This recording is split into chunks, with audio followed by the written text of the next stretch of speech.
Olá, vamos conversar um pouquinho a respeito dos crimes contra a administração pública, especialmente a respeito de algumas considerações iniciais.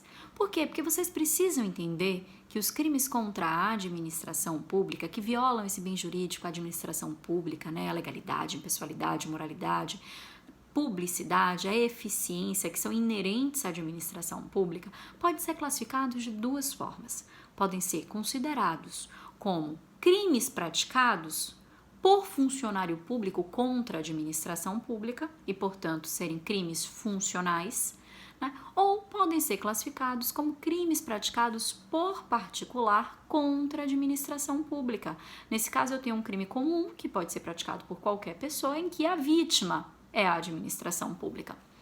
Especificamente quando eu tenho um crime praticado por funcionário público contra a administração pública, um crime, portanto, chamado de crime funcional, eu tenho a possibilidade de subdividir essa classificação de duas formas. Por quê? Porque esse crime funcional, ele pode ser próprio ou pode ser um crime funcional impróprio. O crime funcional próprio é aquele que só existe dentro da seara administrativa. Ou seja, significa dizer que se eu retirar a característica ser funcionário público daquela situação fática que aconteceu, aquilo não tem nenhum correspondente penal. Aquilo não caracteriza mais crime. Exemplo, com descendência criminosa.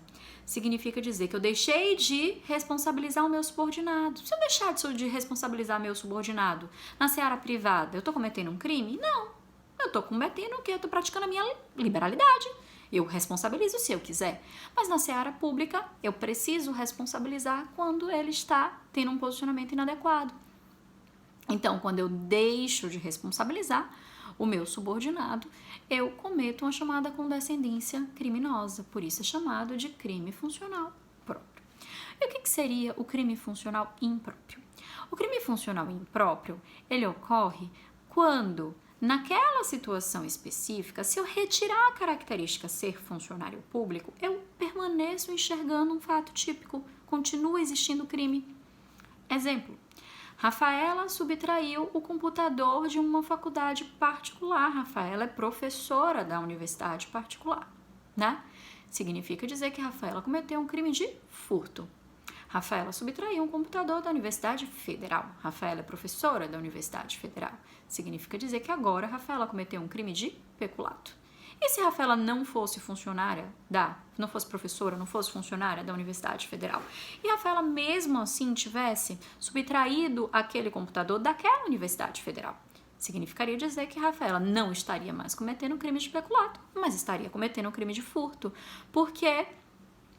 Porque retirando a característica ser funcionário público, aquela situação continua se adequando, continua se ajustando a um tipo penal incriminador.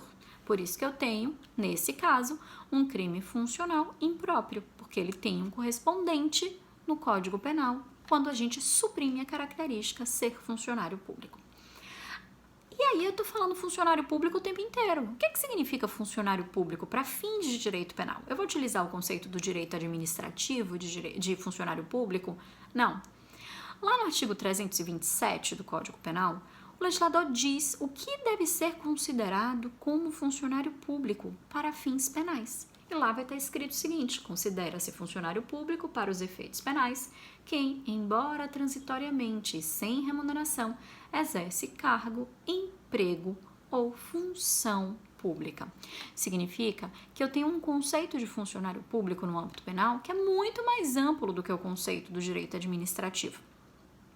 E esse conceito, muito mais amplo do que o do direito administrativo, ele deve ser utilizado. A pergunta que eu faço é para vocês: apenas no polo ativo ou no polo ativo e passivo? Apenas quando o funcionário público for autor do crime ou quando o funcionário público também é vítima do crime, esse conceito mais amplo de funcionário público deve ser utilizado, não é? A doutrina majoritária vai dizer o seguinte, que esse conceito de funcionário público previsto no artigo 327 do Código Penal só deve ser utilizado quando o funcionário público está no polo ativo, quando ele comete o crime. Ah, por que, Rafaela? Seria injusto? Não, porque está previsto no artigo 327 e não no título todo de crimes contra a administração pública.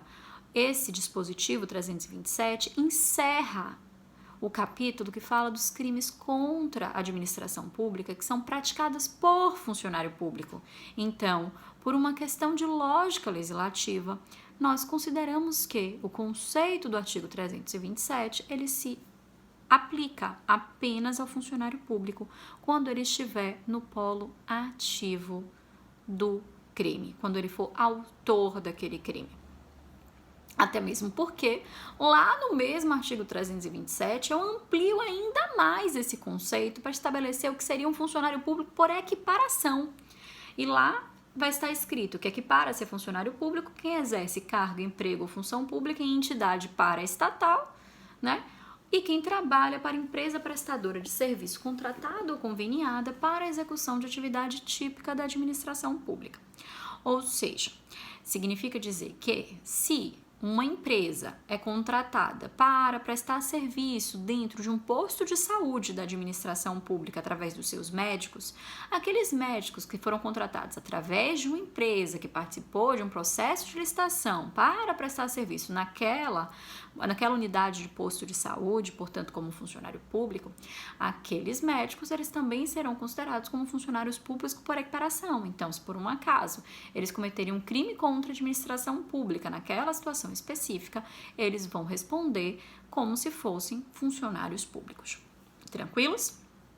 E por fim, tenho que chamar a atenção para vocês que tem uma causa de aumento de pena que se aplica a qualquer crime funcional quando o crime é praticado, né, por algum ocupante de cargo em comissão, função de direção ou de assessoramento em órgão da administração pública direta, sociedade de economia mista, empresa pública ou fundação instituída pelo poder público.